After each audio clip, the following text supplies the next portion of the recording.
Hello दोस्तों, नमस्कार। Way of maths channel में आपका फिर से स्वागत है। मैं हूं एम के गुजर और इस वीडियो में लेके आया हूं उत्तर पश्चिमी रेलवे नॉर्थ वेस्टर्न रेलवे में 8 जून 2024 को हुए ट्रेन मैनेजर का एलडीसी का पेपर और पेपर का तीसरा भाग। इस भाग में क्वेश्चन नंबर 61 से हल करवाएंगे। इससे पहले इसी पेपर के दो भाग हल करवा चुके हैं, जिसमें पहला भाग क्वेश्चन नंबर 1 से लेकर के 30 तक था और दूसरा भाग 31 से लेकर के 60 तक था। दोनों भागों का लिंक डिस्क्रिप्शन में दिया हुआ है, वो वहां आप जरूर देखें। और इस वीडियो में क्वेश्चन नंबर 61 से हल करवा रहे हैं। देखेंगे क्वेश्चन नंबर 61। सामान्यतः हॉट एक्सल वाली रेलगाड़ी को स्टेशन पर खाली जगह में प्रवेश दिया जाता है। ए में मेन लाइन, बी में लूप लाइन, सी में कॉमन लूप। और हॉट एक्सल वाली जो गाड़ी होती है उसको मेन लाइन में प्रवेश दिया जाता है। जो हॉट एक्सल वाली गाड़ी होती है उसको मेन लाइन में प्रवेश दिया जाता है। इसलिए 61 नंबर के क्वेश्चन का करेक्ट आंसर रहेगा ए। क्वेश्चन नंबर 62 देखेंगे। Refresher course of train manager is due after, कि ट्रेन मैनेजर का रिफ्रेशर कोर्स कब ड्यू हो जाता है। ए में 3 साल दे रखा है, बी में 2 दे रखा है, सी में 4 और डी में 1 दे रखा है। और करेक्ट आंसर होता है 3। करेक्ट आंसर होता है 3। ट्रेन मैनेजर और स्टेशन मास्टर दोनों का जो रिफ्रेशर ड्यू होता है वो 3 साल में ड्यू होता है। वर्तमान में स्टेशन मास्टर का जो प्रारंभिक कोर्स होता है वो 90 दिन का और गुड्स गार्ड का जो होता है वो 60 दिन का होता है। इसलिए 62 नंबर के क्वेश्चन का करेक्ट आंसर रहेगा ए। क्वेश्चन नंबर 63 देखेंगे। SF1 संबंधित है। SF1 किससे संबंधित है? मानक फार्म 1 किससे संबंधित है? मेजर पेनल्टी, बी में माइनर पेनल्टी और सी में सस्पेंशन और डी में शो कॉज। जो ए में दे रखी है मेजर पेनल्टी वो होती है SF5 में। जो ए में मेजर पेनल्टी दे रखी है वो होती है SF5 मेजर पेनल्टी, यानी मेजर SF5 का मतलब होता है दीर्घ दंडारोपण के लिए आरोप पत्र। बी में दे रखा है माइनर पेनल्टी, ये होती है SF11 यानी लघु आरोप पत्र। और सी में होता है सस्पेंशन। सी में होता है सस्पेंशन जो होता है SF1। सस्पेंशन होता है SF1 होता है। नियम 5.1 के तहत निलंबन आदेश। नियम 5.1 के तहत 5 के 1 के तहत निलंबन आदेश। और डी में है शो कॉज यानी कारण बताओ नोटिस, ये अलग है। 63 नंबर के क्वेश्चन का करेक्ट आंसर हुआ सी। क्वेश्चन नंबर 64 देखेंगे। रेल स्तर से सावधानी सूचक बोर्ड की ऊंचाई खाली जगह मीटर होती है। रेल लेवल से सावधानी सूचक बोर्ड की जो ऊंचाई होती है वो कितने मीटर ऊंची होती है? ए में दे रखा है 1 मीटर, बी में दे रखा है 3 मीटर, सी में दे रखा है 2 मीटर और डी में दे रखा है 4 मीटर। इसका करेक्ट आंसर रहेगा सी, 2 मीटर। रेल स्तर से सावधानी सूचक बोर्ड की ऊंचाई 2 मीटर होती है। ठीक है, अगला क्वेश्चन देखेंगे 65 नंबर का। मल्टीपल एस्पेक्ट सिग्नलिंग व्यवस्था में, मल्टीपल एस्पेक्ट सिग्नलिंग व्यवस्था में रंगीन डिस्टेंट सिग्नल का ध्यान आकर्षण पहलू क्या है? अटेंशन पहलू क्या है? सेम इसी प्रकार का क्वेश्चन 75 नंबर का आया है इसी पेपर में। उसमें बहुसंकेतीय सिग्नल सिस्टम में डिस्टेंट सिग्नल का सतर्कता यानी कॉशन पहलू क्या है? पहले हम 65 नंबर का देखेंगे कि ध्यान आकर्षण पहलू क्या है। ए में दे रखा है येलो, बी में दे रखा है डबल येलो, सी में दे रखा है ग्रीन और डी में दे रखा है रेड। सबसे पहले मैं बता दूं कि डिस्टेंट सिग्नल में रेड होता ही नहीं है, येलो, डबल येलो और ग्रीन होता है। जिसमें येलो जो होता है वो होता है कॉशन यानी सतर्कता। येलो जो होता है वो होता है कॉशन, सतर्कता। डबल येलो होता है ध्यान आकर्षण, अटेंशन। और ग्रीन का होता है आगे बढ़ो। तीन पहलू होते हैं मल्टीपल एस्पेक्ट सिग्नलिंग व्यवस्था में। Distant colour light distant signal में येलो का मतलब कॉशन, सतर्कता। डबल येलो का मतलब अटेंशन, ध्यान आकर्षण, और ग्रीन, ग्रीन का मतलब आगे बढ़ो। रेड इसमें होता ही नहीं है। ठीक है, 85 नंबर के क्वेश्चन का जो करेक्ट आंसर है वो है बी। ठीक है, आगे देखेंगे 66 नंबर का क्वेश्चन, 66 नंबर के क्वेश्चन को देखेंगे। जब संट सिग्नल को स्टॉप सिग्नल के नीचे लगाया जाता है, जब संट सिग्नल को स्टॉप सिग्नल के नीचे लगाया जाता है तो यह अपनी ऑन स्थिति में कौन सी रोशनी दिखाता है? संट सिग्नल किसी स्टॉप के नीचे लगाया हुआ है। ए में दे रखा है व्हाइट, बी में दे रखा है येलो और सी में दे रखा है नो लाइट। देखो, जब संट सिग्नल किसी स्टॉप सिग्नल के नीचे लगाया है तो अपनी ऑन स्थिति में वो कोई रोशनी नहीं दिखाएगा और अपनी ऑफ स्थिति में केवल तिरछी लाइट दिखाएगा। दो लाइट, वो भी एक ऊपर की और एक नीचे की तिरछी लाइट। ध्यान दे करके देखेंगे, संट सिग्नल जब किसी स्टॉप सिग्नल के नीचे लगा है तो वो अपनी ऑन पोजीशन में कोई लाइट नहीं दिखाएगा और ऑफ पोजीशन में तिरछी लाइट दिखाएगा। ठीक है, और यदि संट सिग्नल स्वतंत्र रूप से लगा है तो वो अपनी ऑन पोजीशन में दो सीधी लाइट दिखाएगा और अपनी ऑफ पोजीशन में वो दो तिरछी लाइट दिखाएगा। ठीक है, मेरा उद्देश्य इस तरीके से है कि आपको अभी याद करवाने का है। ठीक है, संट सिग्नल होम सिग्नल को छोड़ करके कहीं भी लगाया जा सकता है। संट सिग्नल होम सिग्नल को छोड़ करके किसी भी सिग्नल के नीचे लगाया जा सकता है। इसी प्रकार से कॉलिंग ऑन सिग्नल अंतिम रोग सिग्नल को छोड़ करके किसी भी सिग्नल के नीचे लगाया जा सकता है। ठीक है, क्वेश्चन नंबर 67 देखेंगे। Last vehicle indicator during night shall be. Last vehicle जो इंडिकेटर है वो रात में ड्यूरिंग नाइट शैल बी होगा। रात में कैसा होगा? अनुमोदित डिजाइन के एलवी बोर्ड के द्वारा, रेट्रो रिफ्लेक्टिव एलवी बोर्ड के द्वारा, लाल चमकती रोशनी के द्वारा या लाल झंडा। करेक्ट आंसर रहेगा इसका सी। करेक्ट आंसर इसका सी रहेगा। ठीक है, 68 नंबर का क्वेश्चन देखेंगे। भारतीय रेलवे में कुल कितने मंडल हैं? भारतीय रेलवे में कुल कितने डिवीजन हैं? ए में 60 दे रखा है, बी में 65, सी में 70 दे रखा है और डी में 68 दे रखा है। करेक्ट आंसर रहेगा इसका डी 68। करेक्ट आंसर रहेगा इसका डी 68। जोन 16 होते हैं, 17वां जोन एक मेट्रो का होता है और डिवीजन 68 होते हैं। ठीक है, पहले नंबर का क्वेश्चन पढ़ाया था उसमें मैंने सब बताए थे कि कौन सा रेलवे कब बना हुआ है। NWR 2002 में बना है जिसमें 4 डिवीजन है, जयपुर, अजमेर, जोधपुर और बीकानेर। हिंदुस्तान में कुल 16 जोन है और 68 डिवीजन है। 17वां जोन मेट्रो रेल का है। 69 नंबर का क्वेश्चन देखेंगे। निम्नलिखित में से कौन सा टैंकर प्रकार का वैगन नहीं है? BTPN, BTPGLN, BTFLN और BLCA। करेक्ट आंसर रहेगा 69वें क्वेश्चन का डी BLCA। 69 नंबर के क्वेश्चन का करेक्ट आंसर रहेगा डी BLCA। 70 नंबर का क्वेश्चन देखेंगे।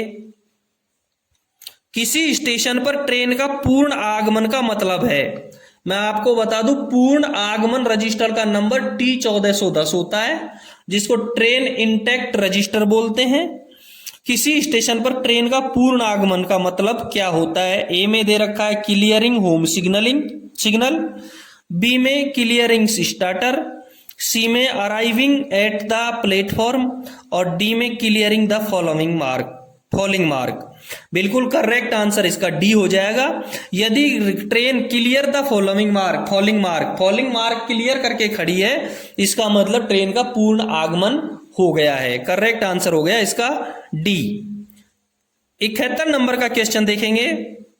यदि रेलगाड़ी, खाली जगह दे रखा है, घंटे से अधिक समय तक रुकी रहती है तो GDR तैयार करना आवश्यक है। यानी कि रेलगाड़ी कितने घंटे तक रुकी रहेगी तो GDR तैयार करना आवश्यक है। ए में 12 दे रखा है, बी में 24, सी में 36 और डी में 48। करेक्ट आंसर रहेगा इसका बी। यदि रेलगाड़ी 24 घंटे से अधिक स्टेबल रहती है तो GDR तैयार करना आवश्यक है। GDR 3 कॉपी में बनाई जाती है। और 3 व्यक्तियों के उस पर हस्ताक्षर होते हैं, लोको पायलट, गार्ड और स्टेशन मास्टर। और जीडीआर भी 3 कॉपी में होती है, रिकॉर्ड की स्टेशन मास्टर के पास में, गार्ड के पास में, और 1 कॉपी लोको पायलट की होती है जो लोको पायलट के पास होती है। ठीक है, 72 नंबर का क्वेश्चन देखेंगे। कॉलिंग ऑन सिग्नल इज, खाली जगह दे रखा है, फिर लिखा है सिग्नल, यानी कि कॉलिंग ऑन सिग्नल कौन सा सिग्नल है, कॉलिंग ऑन सिग्नल को कौन सा सिग्नल कहेंगे।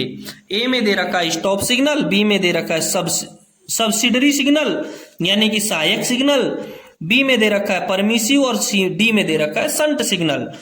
अब मैं आपको बता देता हूं पूरे कौन कौन से सिग्नल है। ए में दे रखा है स्टॉप सिग्नल यानी कि रोक सिग्नल। रोक सिग्नल 2 प्रकार के होते हैं, एक आगमन रोक सिग्नल होता है और एक प्रस्थान रोक सिग्नल होता है। आगमन रोक सिग्नल में आउटर, होम और राउटिंग होते हैं, और प्रस्थान रोक सिग्नल में starter, advance starter, intermediate starter होते हैं। रोक सिग्नल 2 प्रकार के होते हैं, आगमन और प्रस्थान। आगमन में आउटर, होम और राउटिंग, प्रस्थान में starter, advance starter, intermediate starter. ठीक है, बी में जो दे रखा है सब्सिडरी सिग्नल यानी कि सहायक सिग्नल। सहायक सिग्नल 2 प्रकार के होते हैं, कॉलिंग ऑन सिग्नल और शंट सिग्नल। बी में सब्सिडरी यानी सहायक सिग्नल, देखो कॉलिंग ऑन सिग्नल और शंट सिग्नल दोनों सहायक सिग्नल होते हैं। 72 नंबर के क्वेश्चन का करेक्ट आंसर रहेगा बी। सी में दे रखा है परमिसिव सिग्नल। परमिसिव सिग्नल भी 2 प्रकार के होते हैं, वार्नर सिग्नल और डिस्टेंट सिग्नल। और डी में शंट सिग्नल दे रखा है जो खुद ही सहायक सिग्नल है। 72 नंबर के क्वेश्चन का करेक्ट आंसर हुआ बी। क्वेश्चन नंबर अगला देखेंगे, 73 नंबर का क्वेश्चन देखें। दोहरी लाइन सेक्शन में संचार के पूर्ण अवरोध के दौरान ट्रेन के संचालन हेतु जो प्राधिकार दिया जाता है वो कौन सा है। ए में टीसी 602, बी में टीसी 604, सी में टीडी 603 और डी में टीडी 604। देखो टीसी 604, टीडी 603, टीडी 604 ये कोई होते ही नहीं है, इसलिए 73 नंबर के क्वेश्चन का करेक्ट आंसर हो गया ए। दोहरी लाइन सेक्शन में संचार के पूर्ण अवरोध के दौरान ट्रेन को संचालन हेतु जो प्राधिकार दिया जाता है वो होता है टीसी 602। 73 नंबर के क्वेश्चन का करेक्ट आंसर ए। 74 नंबर का क्वेश्चन देखेंगे। शंटिंग के दौरान अधिकतम स्वीकार्य गति जब तक कि अन्यथा निर्दिष्ट न हो क्या है। ए में 10 किलोमीटर प्रति घंटे, बी में दे रखा है 15 किलोमीटर प्रति घंटा, सी में दे रखा है 20 किलोमीटर प्रति घंटा, डी में दे रखा है 5 किलोमीटर प्रति घंटा।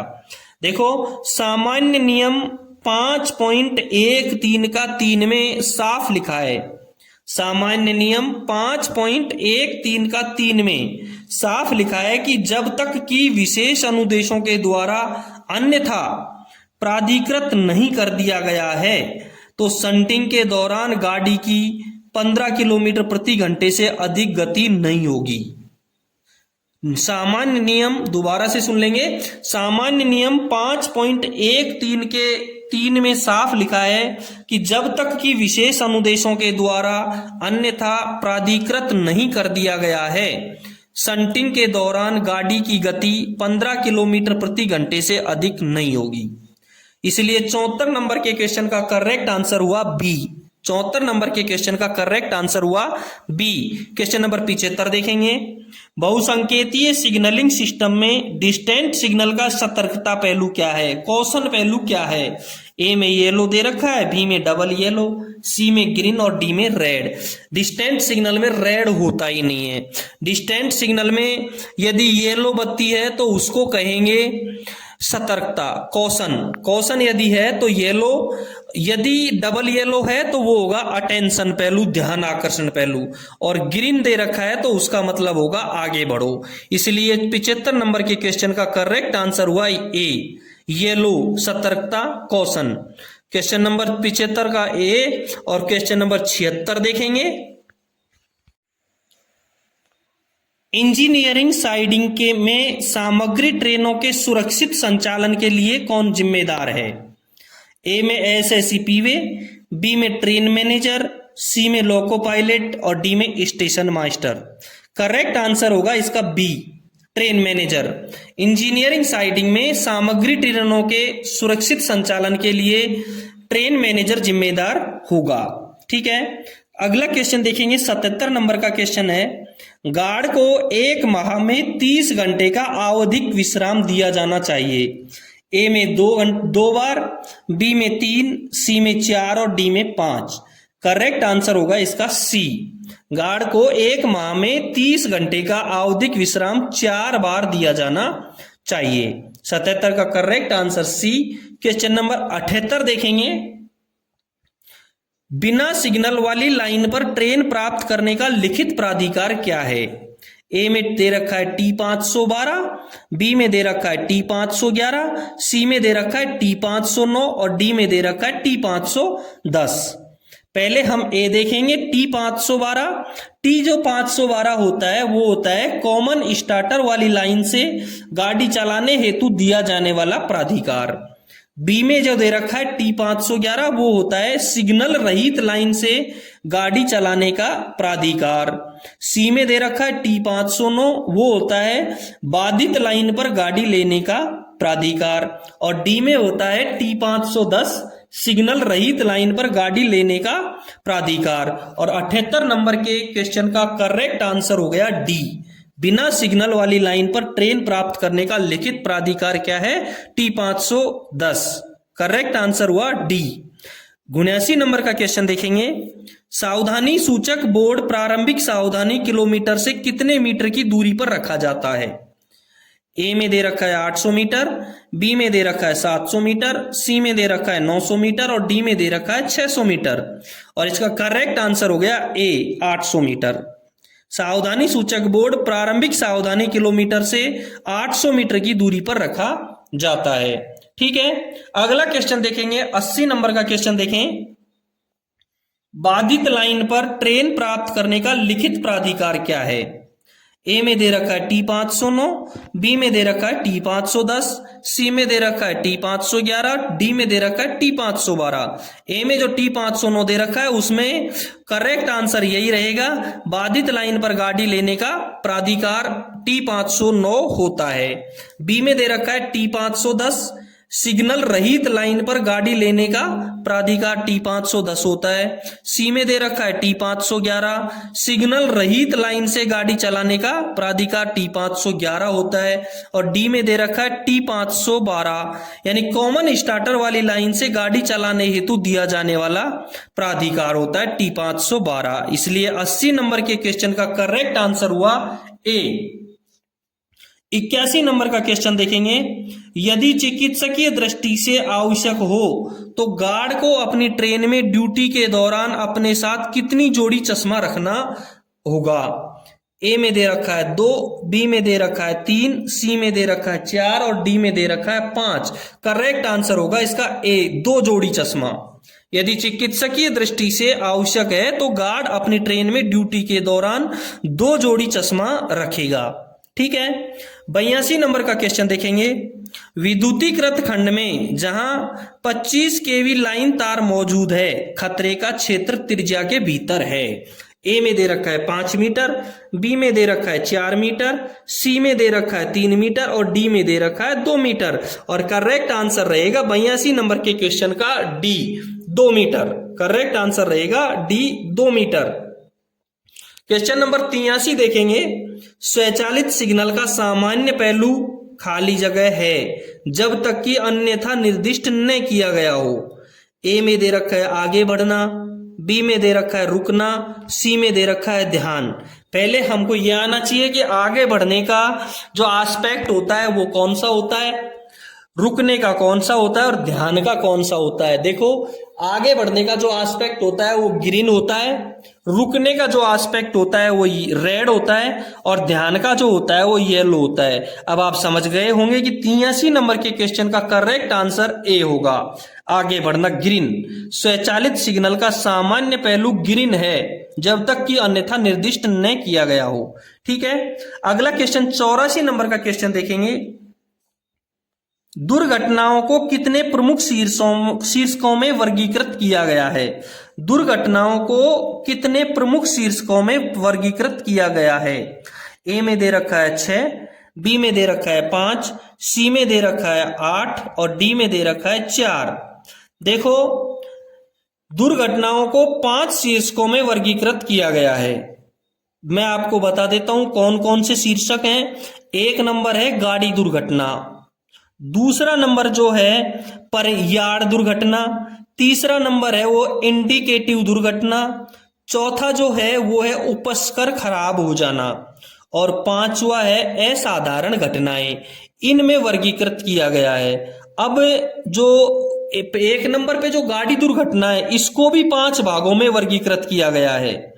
देखो, इसको 2 भागों में वर्गीकृत किया गया है जो गाड़ी दुर्घटना है, एक तो परिणामी गाड़ी दुर्घटना और एक अन्य गाड़ी दुर्घटना। अब परिणामी गाड़ी दुर्घटना को 5 भागों में विभाजित किया गया है। टक्कर, दूसरा आग, तीसरा समपार, चौथा गाड़ी का पटरी से उतरना और पांचवा विविध। ठीक है, इसलिए 84 नंबर के क्वेश्चन का करेक्ट आंसर हो गया बी 5। 85 नंबर का क्वेश्चन देखेंगे। रेलवे सेवा आचरण नियम 1966 का नियम 18 किससे संबंधित है? रेल सेवा आचरण नियम 1966 का नियम 18 किससे संबंधित है? ए में दे रखा है उपहार, बी में दे रखा है चल एवं अचल संपत्ति, सी में दे रखा है निजी व्यापार और डी में दे रखा है निवेश। करेक्ट आंसर होगा बी। जो 1966 का रेलवे सेवा आचरण नियम है उसमें नियम 18 चल एवं अचल संपत्ति से संबंधित है। मैं थोड़ा 2 नियम और बता देता हूं आपको। नियम 22 है वो नशे से संबंधित है, और जो नियम 13A है वो दहेज से संबंधित है। नियम 13A है वो दहेज से संबंधित है। ठीक है, 85 नंबर के क्वेश्चन का करेक्ट आंसर हुआ बी। 86 नंबर का क्वेश्चन देखेंगे। रेलवे सेवा आचरण नियम 1966 के अंतर्गत कौन सा नियम नशे से संबंधित है? कौन सा नियम नशे से संबंधित है? ए में दे रखा है नियम 22, बी में दे रखा है नियम 6, सी में दे रखा है नियम 15 और डी में दे रखा है नियम 7। करेक्ट आंसर होगा इसका नियम 22। नियम 22 है वो नशे से संबंधित है। और मैं बता देता हूं कि चल व अचल संपत्ति का जो विवरण है वो है नियम 18 में, और जो दहेज से संबंधित है वो है नियम 13A। ठीक है, 86 नंबर के क्वेश्चन का करेक्ट आंसर ए। 87 नंबर का क्वेश्चन देखेंगे। फीड पाइप का रंग कैसा होता है? ए में दे रखा है ग्रीन, बी में दे रखा है व्हाइट, सी में दे रखा है येलो और डी में दे रखा है रेड। फीड पाइप का जो रंग होता है वो व्हाइट होता है। बी आंसर इसका सही है। 87 नंबर के क्वेश्चन का करेक्ट आंसर हुआ बी व्हाइट। एक क्वेश्चन और आता है, ब्रेक पाइप का रंग कैसा होता है? ब्रेक पाइप का रंग हरा होता है। फीड पाइप का रंग सफेद होता है तो ब्रेक पाइप का रंग हरा होता है। ठीक है, 87 नंबर के क्वेश्चन का करेक्ट आंसर बी। 88 नंबर का क्वेश्चन देखेंगे। जब चलती ट्रेन में हॉट एक्सल देखा गया है तो इसे रोका जाना चाहिए। अब से पहले हम एक क्वेश्चन में पढ़ चुके हैं इसी वीडियो में कि हॉट एक्सल वाली ट्रेन को कहां रोका जाना चाहिए। उसका करेक्ट आंसर था मेन लाइन में। उसका करेक्ट आंसर था मेन लाइन में। इसमें दे रखा है कि हॉट एक्सल वाली गाड़ी को जब देखा जाता है तो उसे रोका जाना चाहिए। ए में दे रखा है इमीडिएट, बी में दे रखा है नेक्स्ट स्टेशन, सी में दे रखा है नेक्स्ट स्टॉपिंग स्टेशन। तो करेक्ट आंसर होगा इमीडिएटली। ध्यान रहे, हॉट एक्सल वाली गाड़ी को इमीडिएट रोका जाना चाहिए, लेकिन ट्रेन पार्टिंग वाली गाड़ी को इमीडिएट नहीं रोका जाना चाहिए। हॉट एक्सल वाली गाड़ी को तुरंत रेड दिखाना चाहिए, जबकि ट्रेन पार्टिंग वाली गाड़ी को दिन में हरी झंडी को ऊपर से नीचे और रात में सफेद बत्ती को ऊपर से नीचे दिखाना चाहिए। ठीक है, 86 नंबर के क्वेश्चन का करेक्ट आंसर ए। 87 नंबर का क्वेश्चन देखेंगे। कॉलिंग ऑन सिग्नल ऑन स्थिति में कौन सा पहलू दर्शाता है? देखो, संट सिग्नल का भी आया था, इसमें कॉलिंग ऑन सिग्नल का आ गया है। ए में रेड, बी में येलो, सी में ग्रीन और डी में नॉन ऑफ दीज, इनमें से कोई नहीं। देखो, कॉलिंग ऑन सिग्नल है वो ऑन स्थिति में न रेड दिखाता है, न येलो दिखाता है, न ग्रीन दिखाता है। वो कोई बत्ती नहीं दिखाता है ऑन स्थिति में। ऑन स्थिति में कॉलिंग ऑन सिग्नल कोई बत्ती नहीं दिखाता है, तो ऑफ स्थिति में कॉलिंग ऑन बत्ती एक छोटी पीली बत्ती दिखाता है। कॉलिंग ऑन सिग्नल ऑन स्थिति में कोई बत्ती नहीं दिखाता है और ऑफ स्थिति में एक पीली बत्ती दिखाता है। जबकि संट सिग्नल किसी सिग्नल के नीचे रहता है तो ऑन स्थिति में कोई बत्ती नहीं दिखाता है और ऑफ स्थिति में तिरछी बत्ती दिखाता है। और यदि संट सिग्नल स्वतंत्र रूप से लगा होता है तो ऑन स्थिति में दो सीधी बत्ती दिखाएगा और ऑफ स्थिति में दो तिरछी बत्ती दिखाएगा। ठीक है, 89 नंबर के क्वेश्चन का करेक्ट आंसर हुआ डी। 90 नंबर का क्वेश्चन देखेंगे। Vehicle guidance is prepared by, vehicle guidance किसके द्वारा बनाई जाती है? ए में दे रखा है लोको पायलट, बी में दे रखा है ट्रेन क्लर्क, सी में दे रखा है ट्रेन मैनेजर और डी में दे रखा है assistant loco pilot. Correct answer होगा इसका ट्रेन क्लर्क। करेक्ट आंसर होगा इसका train clerk. Vehicle guidance train clerk के दौरान बनाई जाती है और ये गाड़ी संचालन के दौरान गार्ड के पास रहती है। व्हीकल गाइडेंस गाड़ी संचालन के दौरान गार्ड के पास रहती है। दोस्तों ये था उत्तर पश्चिमी रेलवे का ट्रेन मैनेजर का पेपर 8 जून 2024 को सभी डिवीजनों का, जिसका तीसरा भाग इस भाग में थे क्वेश्चन नंबर 61 से लेकर के 90 तक। फिर मिलेंगे अगले भाग में, चौथे भाग में क्वेश्चन नंबर 91 के साथ में। यदि आपने चैनल को सब्सक्राइब नहीं किया है तो एक बार चैनल को सब्सक्राइब जरूर कर लें। किसी भी वीडियो की पीडीएफ चाहिए तो डिस्क्रिप्शन में टेलीग्राम चैनल का लिंक दिया है, वहां जाकर के क्लिक करें और डाउनलोड करें।